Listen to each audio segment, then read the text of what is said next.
mais d'un genre très particulier. Tel Dr Jekyll et Mr Hyde, étudiante en psychologie le jour, danseuse érotique la nuit, elle menait secrètement une double vie.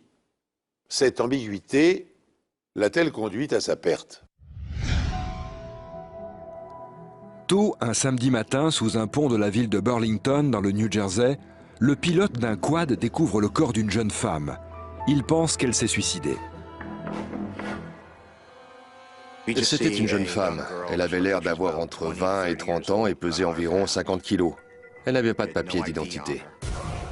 L'état du cadavre était compatible avec une chute de 20 à 30 mètres. La présence d'insectes indique que la mort remonte à plusieurs jours. Mais qui est cette femme? La police fournit une description aux médias. Son patron et un ex-petit ami ont appelé pour dire qu'ils reconnaissaient la description du bijou qu'elle portait autour du cou. Grâce à son pendentif en forme de papillon, la victime est identifiée. Il s'agit de Rachel Siani, âgée de 21 ans. Je n'arrêtais pas de me dire que ce n'était pas vrai. C'est ce que je me suis dit jusqu'au jour de son enterrement, jusqu'à ce que je la voie. Nancy sait quelque chose au sujet de sa cousine Rachel Siani que peu de gens savent. Rachel était étudiante le jour et danseuse dans un club la nuit. Elle ne le faisait que pour payer ses études. Et d'après ce qu'elle m'avait dit, elle dansait avec un bikini minuscule. Rachel travaillait dans un lieu appelé le Diva International Gentleman Club, sur l'autre rive, en Pennsylvanie, à seulement 4 km de l'endroit où son corps a été retrouvé. Son nom de scène était Roxanne. Le Diva est le club pour messieurs par excellence. Les hommes entrent, s'assoient et boivent un verre en regardant les filles.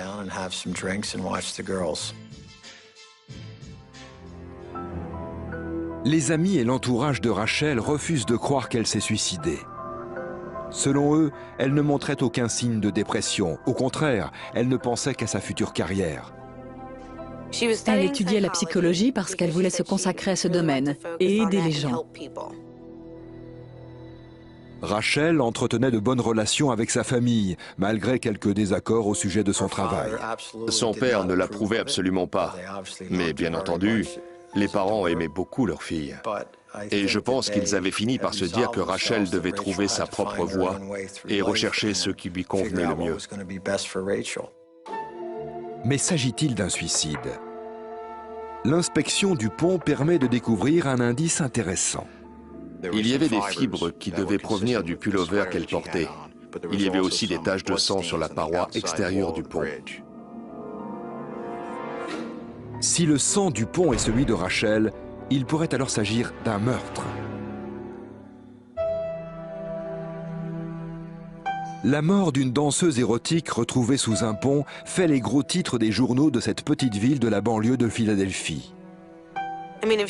Si elle avait travaillé chez un glacier, on n'aurait jamais parlé d'une glacière assassinée.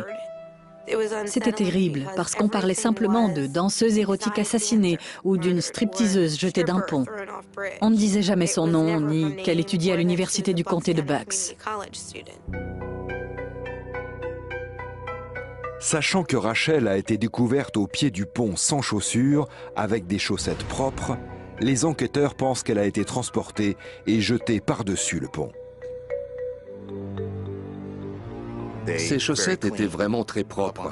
Sur le pont, il n'y avait pas de chaussures, il n'y avait pas de voiture, il y avait plein de déchets sur la route qui se seraient incrustés dans ces chaussettes si elle avait marché là-haut. Des fibres de son pullover coincées dans le béton du pont prouvent également qu'elle n'a pas sauté. Son corps a glissé contre le flanc du pont. Les analyses ADN du sang trouvé près de ces fibres confirment que c'est bien le sang de Rachel et donc qu'elle saignait avant d'atteindre le sol. La police a dû réexaminer les choses.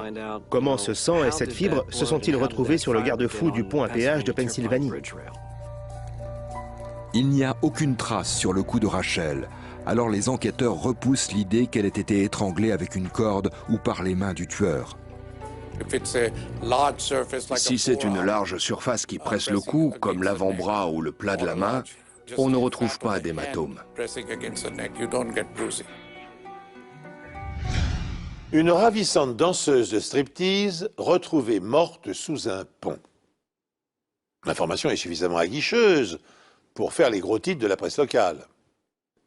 Néanmoins, la thèse du suicide ayant été rapidement écartée, les enquêteurs tentent de reconstituer les circonstances du drame. Des traces de sang, des fibres de son pullover, les chaussettes blanches immaculées qu'elle portait, indiquent que Rachel Siani n'a pas sauté du pont, mais qu'elle a été jetée par-dessus la rambarde. Enfin, dernière indication fournie par le médecin légiste, Rachel a fait une importante hémorragie interne, ce qui prouve cette fois qu'elle était encore en vie lorsqu'elle a été précipitée dans le vide. La victime avait des éclaboussures de sang sur le côté du visage et cela ne correspondait pas à une chute depuis le pont. 2 ongles cassés montrent également qu'elle a tenté de se défendre. La cause de la mort est un traumatisme contondant, une fracture du crâne.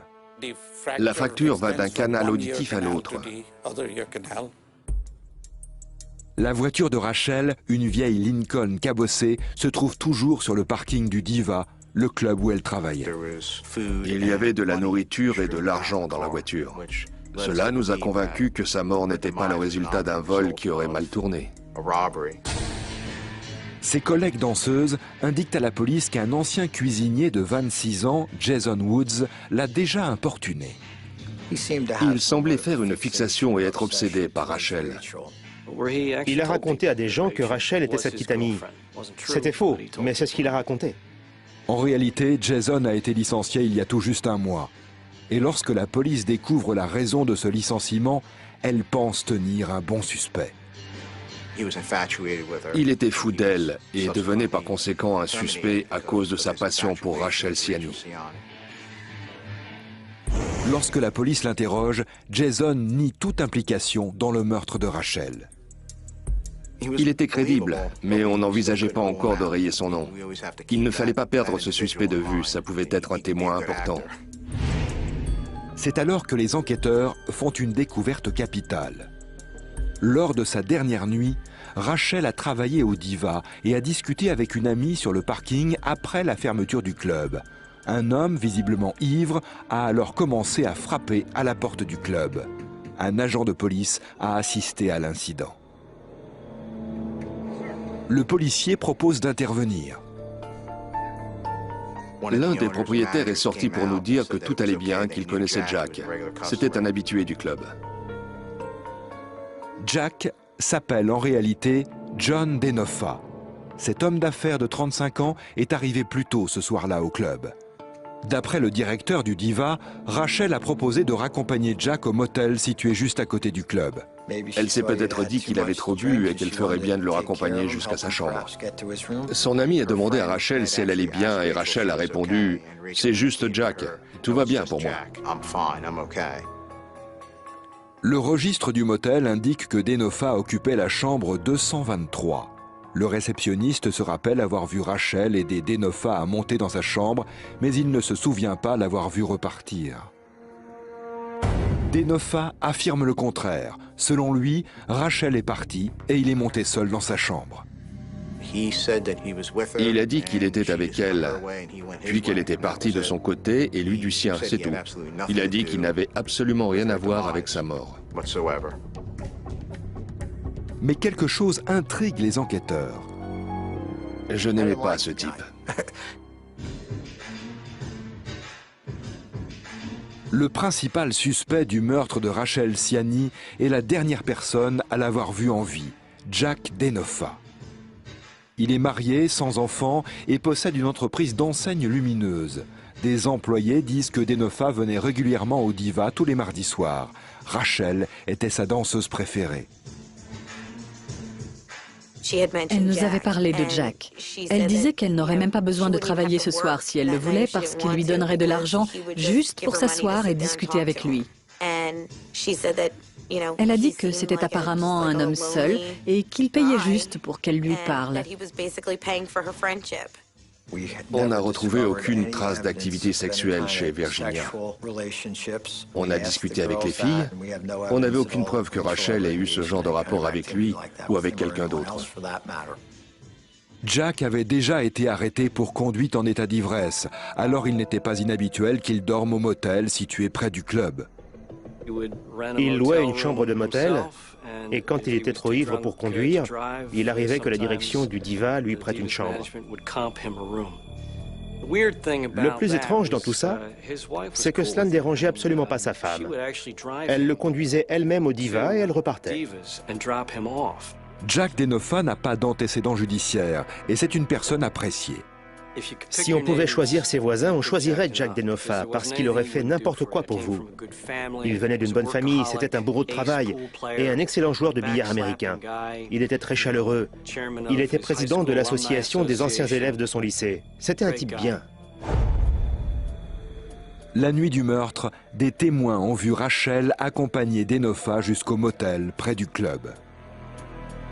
Jack Denofa ne le nie pas. Il prétend seulement qu'elle ne l'a pas suivi jusque dans sa chambre. On savait que Jack Denofa y était, mais on voulait savoir si Rachel était entrée dans sa chambre. Rachel Siani a-t-elle ou non accompagné John Denofa dans sa chambre?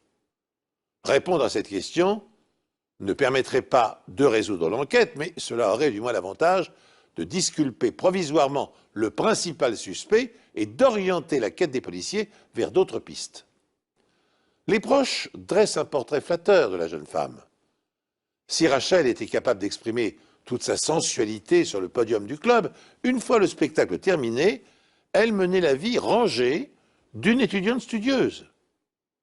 Par ailleurs, les gains importants de 6 000 à 10 000 $ par mois, qui rétribuaient ses prestations, la mettaient largement à l'abri du besoin et de la tentation de monnayer ses charmes. Une nouvelle information attire bientôt l'attention des policiers. Des employés du motel signalent que le matin, au moment de régler sa facture, John Denofa avait eu un comportement fébrile.